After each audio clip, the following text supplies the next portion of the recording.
ओम नमो भगवते वासुदेवाय नमः। भक्तजनों, आप सभी को बृहस्पतिवार व्रत कथा की हार्दिक शुभकामनाएं। आज हम श्रवण करेंगे बृहस्पतिवार व्रत कथा। तो प्रेम से बोलेंगे भगवान विष्णु की जय, लक्ष्मी मैया की जय। भारतवर्ष में एक प्रतापी और दानी राजा राज्य करता था। वह नित्य गरीबों और ब्राह्मणों की सहायता करता था। यह बात उसकी रानी को अच्छी नहीं लगती थी। वह ना तो गरीबों को दान देती और ना ही भगवान का पूजन करती, और राजा को भी दान देने से मना करती थी। एक दिन राजा शिकार खेलने वन को गए हुए थे, तो रानी महल में अकेली थी। उसी समय बृहस्पति देव साधु भेष में राजा के महल में भिक्षा मांगने आए और भिक्षा मांगी। रानी ने भिक्षा देने से इनकार कर दिया और कहा, हे साधु महाराज, मैं दान पुण्य से तंग आ गई हूँ। मेरा पति सारा धन लुटाते रहता है। मेरी इच्छा है कि हमारा धन नष्ट हो जाए, फिर ना ही रहेगा बांस और ना बजेगी बांसुरी। साधु ने कहा, देवी तुम तो बड़ी विचित्र हो। धन संतान तो सभी चाहते हैं, पुत्र और लक्ष्मी तो पापी के भी घर होने चाहिए। यदि तुम्हारे पास अधिक धन है तो भूखों को भोजन दो, प्यासों के लिए प्याऊ बनवाओ, मुसाफिरों के लिए धर्मशालाएं खुलवाओ। जो निर्धन अपनी कुंवारी कन्याओं का विवाह नहीं करा सकते, उनका विवाह करा दो। ऐसे और कई काम हैं जिनके करने से तुम्हारा यश लोक परलोक में फैलेगा। परंतु रानी पर उपदेश का कोई प्रभाव न पड़ा। वह बोली, महाराज आप मुझे कुछ ना समझाएं। मैं ऐसा धन नहीं चाहती जो हर जगह बांटती फिरूं। साधु ने उत्तर दिया, यदि तुम्हारी ऐसी इच्छा है तो तथास्तु। तुम ऐसा करना कि बृहस्पतिवार को घर लीपकर पीली मिट्टी से अपना सिर धोकर स्नान करना, भट्टी चढ़ाकर कपड़े धोना। ऐसा करने से आपका सारा धन नष्ट हो जाएगा। इतना कहकर वह साधु महाराज वहां से आलोप हो गए। साधु के अनुसार कई बातों को पूरा करते हुए रानी को केवल 3 बृहस्पतिवार ही बीते थे कि उसकी समस्त धन संपत्ति नष्ट हो गई। भोजन के लिए राजा का परिवार तरसने लगा। तब एक दिन राजा रानी से बोला कि हे रानी, तुम यहीं रहो, मैं दूसरे देश को जाता हूँ, क्योंकि यहाँ पर सभी लोग मुझे जानते हैं, इसलिए मैं कोई छोटा कार्य नहीं कर सकता। ऐसा कहकर राजा परदेश चला गया। वहाँ वह जंगल से लकड़ी काट कर लाता और शहर में बेचता। इस तरह वह अपना जीवन व्यतीत करने लगा। इधर राजा के परदेश जाते ही रानी और दासी दुखी रहने लगे। एक बार जब रानी और दासी को 7 दिन तक बिना भोजन के रहना पड़ा, तो रानी ने अपनी दासी से कहा, हे दासी, पास के ही नगर में मेरी बहन रहती है। वह बड़ी धनवान है, तो उसके पास जा और कुछ ले आ, ताकि थोड़ी गुजर बसर हो सके। दासी रानी की बहन के पास गई। उस दिन गुरुवार था और रानी की बहन उस समय बृहस्पतिवार व्रत कथा सुन रही थी। दासी ने रानी की बहन को अपनी रानी का संकेत दिया। संदेश देने के बाद लेकिन रानी की बड़ी बहन ने कोई उत्तर नहीं दिया। जब दासी को रानी की बहन से कोई उत्तर नहीं मिला तो वह बहुत दुखी हुई और उसे क्रोध भी आया। दासी ने वापस आकर रानी को सारी बात बता दी। सुनकर रानी ने अपने भाग्य को कोसा। उधर रानी की बहन ने सोचा कि मेरी बहन की दासी आई थी, परंतु मैं उससे नहीं बोली, इससे वह बहुत दुखी हुई होगी। कथा सुनकर और पूजन समाप्त करके वह अपनी बहन के घर आई और कहने लगी, हे बहन, मैं बृहस्पतिवार का व्रत कर रही थी। तुम्हारी दासी मेरे घर आई थी, परंतु जब तक कथा होती है तब तक ना तो उठते हैं और ना ही बोलते हैं, इसलिए मैं नहीं बोली। कहो दासी, क्यों गई थी? रानी बोली, बहन तुमसे क्या छिपाऊं, हमारे घर में खाने तक को अनाज नहीं था। ऐसा कहते कहते रानी की आंखों में आंसू आ गए। उसने दासी समेत पिछले 7 दिनों से भूखे रहने तक की बात अपनी बहन को विस्तार पूर्वक सुना दी। रानी की बहन बोली, देखो बहन, भगवान बृहस्पति देव सबकी मनोकामना पूर्ण करते हैं। देखो, शायद तुम्हारे घर में अनाज रखा हो। पहले तो रानी को विश्वास नहीं हुआ, पर बहन के आग्रह करने पर उसने अपनी दासी को अंदर भेजा, तो उसे सचमुच अनाज से भरा घड़ा मिला। यह देखकर दासी को बड़ी हैरानी हुई। दासी रानी से कहने लगी, हे रानी, जब हमको भोजन नहीं मिलता तो हम व्रत ही तो करते हैं, इसलिए क्यों ना इनसे व्रत कथा पूछ ली जाए ताकि हम भी व्रत रख सकें।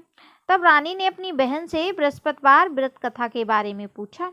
उसकी बहन ने बताया, बृहस्पतिवार में चने की दाल और मुनक्का से भगवान विष्णु का केले की जड़ में पूजन करें तथा दीपक जलाएं, व्रत कथा सुने और पीला भोजन करें। इससे बृहस्पति देव प्रसन्न होते हैं। व्रत और पूजन विधि बताकर रानी की बहन अपने घर लौट गई। 7 दिन बाद जब गुरुवार आया तो रानी और दासी ने व्रत रखा। गुड़साल में जाकर चना और गुड़ लेकर आई। फिर उसने केले की जड़ तथा विष्णु भगवान का पूजन किया। अब पीला भोजन कहाँ से आए, इस बात को लेकर दोनों बहुत दुखी थे। चूंकि उन्होंने व्रत रखा था इसलिए बृहस्पति देव उनसे प्रसन्न थे। इसलिए वे एक साधारण व्यक्ति के रूप में 2 थालों में सुंदर पीला भोजन दासी को दे गए। भोजन पाकर दासी प्रसन्न हुई और फिर रानी के साथ मिलकर भोजन ग्रहण किया। उसके बाद वे सभी गुरुवार को व्रत और पूजन करने लगे। बृहस्पति भगवान की कृपा से उनके पास फिर से धन संपत्ति आ गई, परंतु रानी फिर से पहले की तरह आलस करने लगी। तब दासी बोली, देखो रानी, तुम पहले भी इस प्रकार आलस करती थी। तुम्हें धन रखने में कष्ट होता था, इस कारण सभी धन नष्ट हो गया, और अब जब भगवान बृहस्पति की कृपा से धन मिला तो तुम्हें भी आलस होता है। रानी को समझाते हुए दासी कहती है कि बड़ी मुसीबतों के बाद हमने यह धन पाया है, इसलिए हमें दान पुण्य करना चाहिए, भूखे मनुष्यों को भोजन कराना चाहिए और धन को शुभ कार्यों में खर्च करना चाहिए, जिससे तुम्हारे कुल का यश बढ़ेगा, स्वर्ग की प्राप्ति होगी और पितृ प्रसन्न होंगे। दासी की बात मानकर रानी अपना धन शुभ कार्यों में खर्च करने लगी, जिससे पूरे नगर में उसका यश फैलने लगा। बृहस्पतिवार व्रत कथा के बाद श्रद्धा के साथ आरती की जानी चाहिए। इसके बाद प्रसाद ग्रहण करना चाहिए। एक दिन राजा दुखी होकर जंगल में एक पेड़ के नीचे आसन जमा कर बैठ गया। वह अपनी दशा को याद करते हुए व्याकुल होने लगा। बृहस्पतिवार का दिन था। एकाएक उसने देखा कि निर्जन वन में एक साधु प्रकट हुए। वह साधु भेष में स्वयं बृहस्पति देवता थे। लकड़हारे के सामने आकर बोले, हे लकड़हारे, तू इस सुनसान जंगल में चिंता मग्न क्यों बैठा है? लकड़हारे ने दोनों हाथ जोड़कर प्रणाम किया और उत्तर दिया, महात्मा जी, आप सब कुछ जानते हैं, मैं क्या कहूँ। यह कहकर रोने लगा और साधु को अपनी आत्मकथा सुनाई। महात्मा जी ने कहा, तुम्हारी स्त्री ने बृहस्पति के दिन बृहस्पति भगवान का निरादर किया था, जिसके कारण रुष्ट होकर उन्होंने तुम्हारी यह दशा कर दी।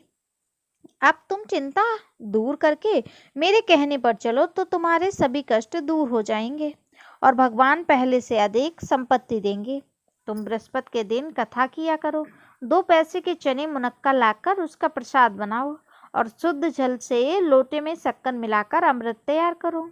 कथा के पश्चात अपने सारे परिवार और सुनने वाले प्रेमियों में अमृत व प्रसाद बांटकर आप भी ग्रहण करो। ऐसा करने से भगवान तुम्हारी सब मनोकामनाएं पूर्ण करते हैं। साधु के ऐसे वचन सुनकर लकड़हारा बोला, हे प्रभु, मुझे लकड़ी बेचकर इतना पैसा नहीं मिलता जिससे मैं भोजन के उपरांत कुछ बचा सकूं। मैंने रात्रि में अपनी स्त्री को व्याकुल देखा है। मेरे पास कुछ भी नहीं है जिससे मैं उसकी खबर मंगा सकूं। साधु ने कहा, हे लकड़हारे, तुम किसी बात की चिंता मत करो। बृहस्पति के दिन तुम रोजाना की तरह लकड़ियां लेकर शहर को जाओ। तुमको रोज से दुगना धन प्राप्त होगा, जिससे तुम भली भांति भोजन कर लोगे तथा बृहस्पति देव की पूजा का सामान भी आ जाएगा। इतना कहकर साधु अंतर्ध्यान हो गए। धीरे धीरे समय व्यतीत होने पर फिर भी बृहस्पतिवार का दिन आया। लकड़हारा जंगल से लकड़ी काटकर किसी शहर में बेचने गया। उसे उस दिन से अधिक पैसा मिला। राजा ने चना गुड़ आदि लाकर गुरुवार का व्रत किया। उस दिन से उसके सभी क्लेश दूर होने लगे। परंतु जब दोबारा गुरुवार का दिन आया तो बृहस्पतिवार का व्रत करना भूल गया। इस कारण बृहस्पति भगवान नाराज हो गए। उस दिन उस नगर के राजा ने विशाल यज्ञ का आयोजन किया था तथा शहर में यह घोषणा करा दी कि मनुष्य भी अपने घर में भोजन न बनाए। न आग जलावे, समस्त जनता मेरे यहाँ भोजन करने आवे। इस आज्ञा को जो न मानेगा उसे फांसी की सजा दी जाएगी। इस तरह की घोषणा संपूर्ण नगर में करवा दी। राजा की आज्ञा अनुसार शहर के सभी लोग भोजन करने गए, लेकिन लकड़हारा कुछ देर से पहुंचा, इसलिए राजा उसको अपने साथ घर लेवा लाए और ले जाकर भोजन करा रहे थे तो रानी की दृष्टि उस खूंटी पर पड़ी जिस पर उसका हार लटका हुआ था। वह वहां पर दिखाई नहीं दिया। रानी ने निश्चय किया कि मेरा हार इस मनुष्य ने चुरा लिया। उसी समय सिपाहियों को बुलाकर उसको कारागार में डलवा दिया। जब लकड़हारा कारागार में पड़ गया और बहुत दुखी होकर विचार करने लगा कि ना जाने कौन से पूर्व कर्म के फल मुझे मिल रहे हैं, और उसी साधु को याद करके रोने लगा। उसी समय तत्काल बृहस्पति देव साधु के रूप में प्रकट हुए और उसकी दशा देखकर कहने लगे, अरे मूर्ख, तूने बृहस्पति देव की कथा नहीं करी, इसी कारण तुझे दुख प्राप्त हुआ है। अब चिंता मत कर, बृहस्पतिवार के दिन कारागार के दरवाजे पर 4 पैसे पड़े मिलेंगे, उनसे तू बृहस्पति देव की पूजा करना, तेरे सभी कष्ट दूर हो जाएंगे।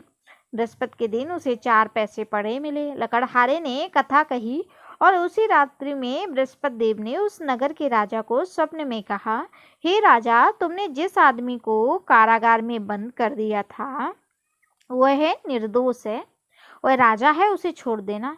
रानी का हार उसी खूंटी पर लटका हुआ है।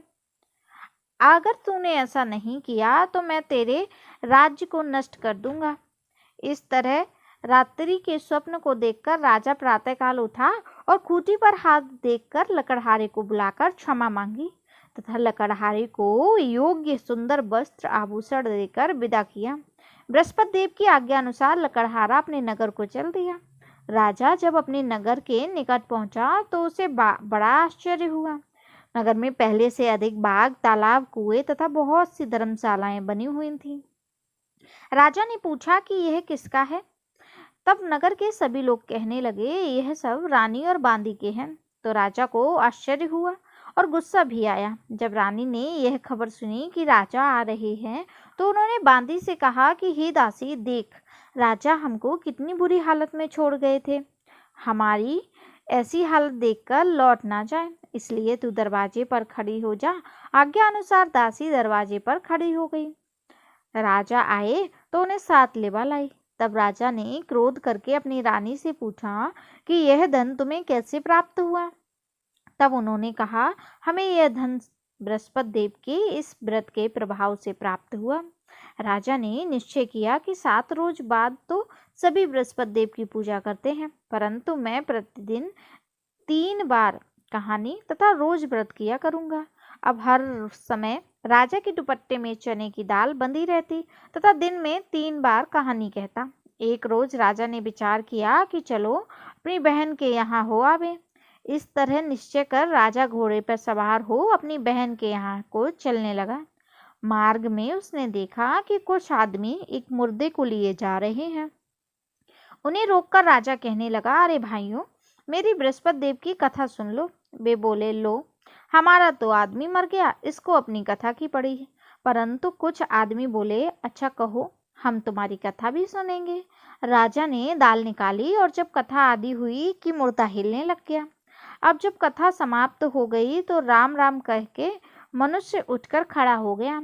आगे मार्ग में उसे एक किसान खेत में हल चलाता मिला।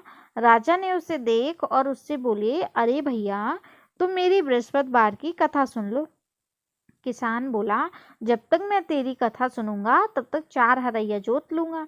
जा अपनी कथा किसी और को सुनाना। इस तरह राजा आगे चलने लगा। राजा के हटते ही बैल पछाड़ खाकर गिर गए तथा किसान के पेट में बड़ी जोर से दर्द होने लगा।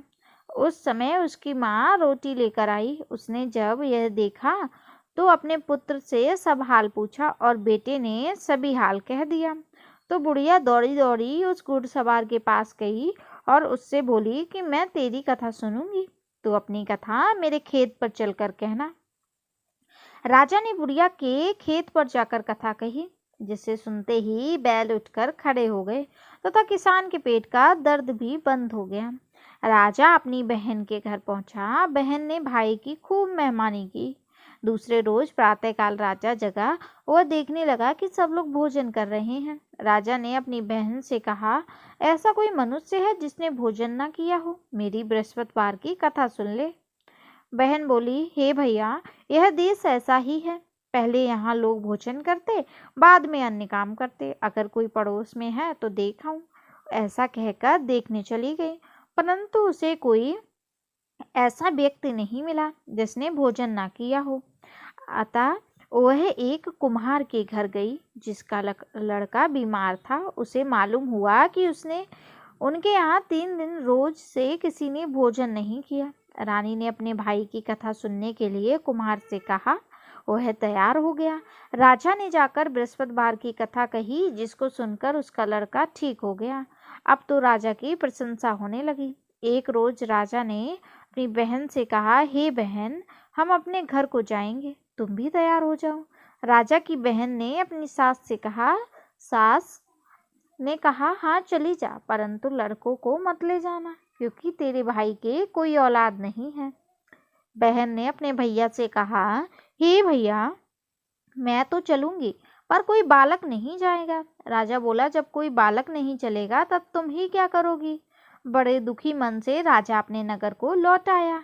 राजा ने अपनी रानी से कहा, हम निर्बंसी हैं, हमारा मुंह देखने का धर्म नहीं है और कुछ भोजन आदि नहीं किया। रानी बोली, हे प्रभु, बृहस्पति देव ने हमें सब कुछ दिया है, वह हमें औलाद अवश्य देंगे।